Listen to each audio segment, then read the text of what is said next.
Red green online present. বাংলাদেশের bus truck ড্রাইভারদের 68% driver কানে শোনে না। এখন আপনি সফল আপনি ব্যর্থ এইটা বলার চাইতে আমরা যদি এটাকে একটা জাতিগত প্রাধিকার মনে করতাম এবং সামষ্টিক কাজ মনে করতাম তাহলে আমার মনে হয় সফলতাটা খুব বেশি দূরে থাকবে না। যে সমস্ত স্কুল কলেজ কর্তৃপক্ষ তাদের শিক্ষার্থীদেরকে দিয়ে আমাদেরকে সহায়তা করেছেন আপনাদের সকলকে আন্তরিক ধন্যবাদ। আপনারা আপনাদের স্কুল এবং কলেজ প্রাঙ্গণগুলো একবার ব্যবহার্য প্লাস্টিক মুক্ত করে ফেলেন, এই কাজটা শুরু করেন। সমস্যা হবে বাচ্চারা স্কুলে আইসক্রিম খাইতে যাবে, আইসক্রিমের কাভারটা হচ্ছে আবার একবার ব্যবহার্য প্লাস্টিক, সেটা একটা নির্দিষ্ট জায়গায় রাখলে ওই আইসক্রিম কোম্পানিকে ওটা আপনারা দিয়ে দিলে তারা ওইটাকে রিসাইকেল করে রিইউজ করবে। এটা তাদের দায়িত্ব, এটাকে বলা হয় এক্সটেন্ডেড প্রডিউসার রেসপন্সিবিলিটি। আজকেও যদি কাজ শুরু করেন আমি বলছি আপনাকে 2 মাসের মধ্যে আপনাদের স্কুল কলেজ প্রাঙ্গণগুলোকে একবার ব্যবহার্য প্লাস্টিক মুক্ত ঘোষণা করা সম্ভব। আমরা একসাথে দেশকে পলিথিন মুক্ত করি, একবার ব্যবহার্য প্লাস্টিক মুক্ত করি এবং শব্দ দূষণ কমিয়ে আনি। এটা গতকাল আমাকে পাঠিয়েছে, আবার ভেবো না যে আমি শিখিয়ে দিছি। এখানে আমেরিকান ইন্টারন্যাশনাল স্কুল থেকে একটা চিঠি এসছে আমার কাছে, লিখেছে, dear Syeda Rizwana Hasan, we are a grade 4 class writing to you, তারপরে যেটা বলছো ওটা আর বললাম না, তারপরে লাইনটা হচ্ছে, thank you for trying to make the world a better place by stopping plastic use and trying to reverse land degradation. আরেকটা কথা লিখেছে যে we also মানে ওদের বক্তব্যটা হচ্ছে, also we have noticed that there are less plastic bags used in Dhaka now like at the Diplomatic Bazaar and Unimart. So এই যে কাজটা আমরা শুরু করলাম, এটা অনেক বছর যাবত আমরা পলিথিন শপিং ব্যাগ ব্যবহার করি, তাই না? হঠাৎ করে এই ব্যবহারটা চলে যাবে না। তোমরা দেখোনি, কিন্তু আমরা দেখেছি আমাদের বাবাদেরকে চটের একটা ব্যাগ নিয়ে বাজারে গেছে এবং শুক্রবারে শুনতাম আব্বা বলতো, বাজারের ব্যাগটা দাও তো, জিজ্ঞেস করো, তোমার আম্মাও বলতে পারবে। আর পরের শুক্রবারে শুনতাম আব্বা বলতো, ব্যাগটা ধুয়ে রাখো নাই কেন? কারণ মাছ মাংসের রক্তটা লাগতো। এখন বাংলাদেশে একটা তর্ক শুরু হয়ে গেছে, বিকল্প নেই, বিকল্প নেই। এটা ঠিক না বাবা, প্রথাগতভাবেই আমাদের বিকল্প আছে। আমাদের বাবারা দাদারা যেটাতে বাজার করেছেন সেটাই আমাদের বিকল্প। এখন পলিথিন শপিং ব্যাগটা তুমি যে নাও, তোমাকে আলাদা করে টাকা দিতে হয় না, কিন্তু দোকানদারেরা বা উৎপাদনকারীরা যারা এটা বানায় তাদেরকে তো যন্ত্র কিনতে হয়, বিদেশ থেকে পলিথিনের দানা আনতে হয়, বিদ্যুৎ খরচ করে শ্রমিক দিয়ে সেই পলিথিন ব্যাগটা বানাতে হয়। যখন তুমি পলিথিন শপিং ব্যাগ বন্ধের কথা বলো তখন তোমাকে বলা হয় শ্রমিকদেরকে পুনর্বাসন করে দেন, শ্রমিকদেরকে ক্ষতিপূরণ দেন। তার মানে এই শ্রমিকদেরকে টাকা দিয়ে দিয়েই তো কাজ করানো হচ্ছে। টাকা দিয়ে আমদানি করে কাঁচামাল এনে বিদ্যুৎ খরচ দিয়ে বাসা ভাড়া দিয়ে ব্যাগ বানানো হয়, কিন্তু ব্যাগটা তোমাকে সস্তায় দেয়। এটা কীরকম কথা হলো? এটা সস্তা না, এটা দোকানদার যে পণ্য তোমার কাছে বিক্রি করে তার মধ্যেই এই দামটা ধরে রাখে, তাই তুমি এটা টের পাও না। হোটেলে গেলে বলে শ্যাম্পু আর সাবানটা ফ্রি দেয়, আসলে বাবা ফ্রি দেয় না, তুমি এক্সট্রা পে করো না, ওইটা তোমার বিলের মধ্যেই ইনক্লুডেড থাকে।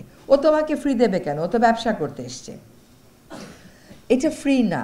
আজকে আমি নদী খনন করতে পারবো না, খাল খনন করতে পারবো না, কারণ ওইটা তুলবার জন্য যে যন্ত্র দরকার, যেই ড্রেজার দরকার, ওইটা বাংলাদেশেই নাই। আমি প্রাইভেট ড্রেজারের মালিকদেরকে জিজ্ঞেস করেছিলাম যে কত টাকা লাগবে একটা ড্রেজার কিনতে, বলছে 200 কোটি টাকা। তাহলে এতগুলো নদী যেগুলোর 3 থেকে 5 মিটার আমার হচ্ছে খালি পলিথিন ব্যাগে ঠাসা, সেগুলো আমি কেমন করে পরিষ্কার করব এই ড্রেজার ছাড়া? হ্যাঁ, তো পলিথিনটা হচ্ছে এটা যেহেতু কোনোদিনও পৃথিবী থেকে মিশে যাবে না, সেই জন্য আমরা পলিথিন শপিং ব্যাগটা নিষিদ্ধ পণ্য এই জন্যই খালি ব্যবহার করব না তা না। নিষেধ কেন করা হয়েছিল? এটা ভালো হলে তো নিষেধ করা হইতো না। কেউ কি বলছে ফুল কেনা নিষেধ?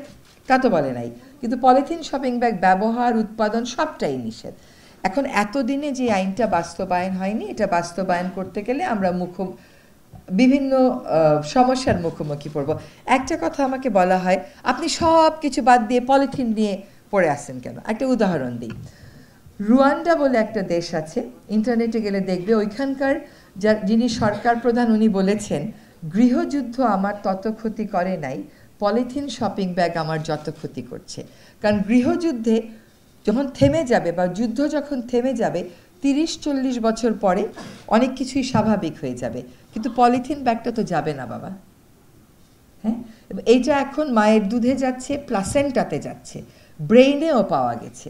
এটা শুধুমাত্র পলিথিন শপিং ব্যাগ না, একবার ব্যবহার করে যে প্লাস্টিকগুলো আমরা ফেলে দিই, আমি তোমাদেরকে নাম বলি, দেখবে সবগুলো সহজ ব্যবহার না করা।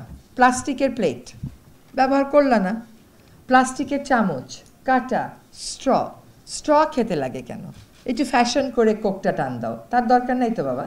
এই স্ট্রটা 100 বছরেও পৃথিবী থেকে যাবে না। হ্যাঁ, এইগুলোর বদলে কাগজের স্ট্র চলে আসছে, ঘাসের স্ট্র চলে আসছে, আর প্লাস্টিকের প্লেট আর গ্লাস তো সবসময়ই আমাদের বিকল্প ছিল। ব্যানারগুলো সবসময় প্লাস্টিকের হইতো। আমি একটা জিনিস বুঝি না, ব্যানারটা লাগে কেন? এটা কাগজেরই হোক, কাপড়েরই হোক, আর প্লাস্টিকেরই হোক, ব্যানার লাগার তো আমি কোনো কারণ দেখি না আসলে। এটা একটা অপ্রয়োজনীয় বিষয়। এখানেও ডিসপ্লে করা আছে, 10 মিনিট পরে বন্ধ করে দিলেই হতো, কিছুটা বিদ্যুৎ সাশ্রয় করতে পারতাম আমরা। একটা জিনিসে আমরা থেকে যাব, সেটা কি জানো? কলম। কলমের সহজলভ্য বিকল্পটা আমাদের হাতে এখনো নেই।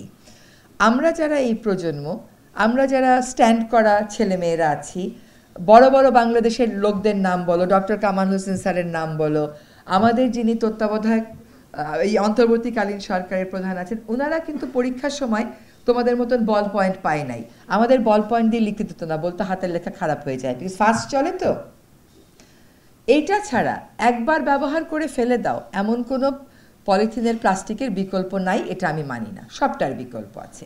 পলিথিন শপিং ব্যাগটা নিষিদ্ধ, বাকিগুলো নিষিদ্ধ না। নিষিদ্ধ না হলেও তোমাদেরকে অনুরোধ করছি যে এটা তোমরা ব্যবহার করো না। দেখবে ইউরোপে এখন হোটেলে গেলে প্লাস্টিকের বোতলগুলো দেয় না। এখন কেউ কেউ তোমাকে বলবে সুইডেনে দেয়। সুইডেনে যেই পরিমাণ বিদ্যুৎ খরচ করে প্লাস্টিক রিসাইকেল করে, বাংলাদেশ তো সেটা পারবে না। আর আমার তো সহজলভ্য বিকল্প আছেই, আমার কেন সেটা করতে হবে? আবার রিসাইক্লিংয়ের একটা ধোয়া অনেকে তুলে দেয়। রিসাইক্লিং একটা বোতল বানাতে, একটা ব্যাগ বানাতে অনেক রকমের কেমিক্যাল দিতে হয়। এই যে বাধা যারা দেয় আমাদেরকে, তারা বাধা দেয় কারণ তারা এই সমস্ত আমদানির সাথে জড়িত আছে। হ্যাঁ, তারা 12 মাস শ্রমিকেরা কেমন করে পোড়া আবহের মধ্যে পলিথিন শপিং ব্যাগ বানায়, এটা নিয়ে কোনো কথা বলে না। তারা যে বিভিন্ন জিনিস পোড়াচ্ছে, পুড়িয়ে পুড়িয়ে শপিং ব্যাগগুলো বানাচ্ছে, সেখান থেকে ডাইঅক্সিন বলে একটা বাতাস যাচ্ছে, ওইটা মানুষকে ক্যান্সার দিতে পারে। কোনোদিনও পলিথিন শপিং ব্যাগ যারা বানায় তারা আমার শ্রমিকের ক্যান্সার হচ্ছে বানাবো না এই কথাটা বলে না। তুমি যখন ব্যবসাটা বন্ধ করতে বলবা, তখন শ্রমিক স্বার্থটা নিয়ে তোমার সামনে চলে আসবে। একটা পণ্য নিষিদ্ধ, 2002 সালে নিষিদ্ধ, 2025 সালেও আপনি তা বানাচ্ছেন, আপনি কেন আমার কাছে ক্ষতিপূরণ চান? দ্বিতীয় হচ্ছে, একটা গার্মেন্টস কারখানা যখন বন্ধ হয়ে যায়, ক্ষতিপূরণ কে দেয়? মালিক দেয়। তো আপনি দেবেন ক্ষতিপূরণ, আপনি সরকারের কাছে কেন ক্ষতিপূরণ চাচ্ছেন? এগুলো হচ্ছে কিছু ধোয়া তুলে দেওয়া। তো রুয়ান্ডার ওই রাষ্ট্রপ্রধানের কথা মনে হয় যে অন্য সকল সমস্যার চাইতে পলিথিনটা অনেক বেশি জটিল সমস্যা।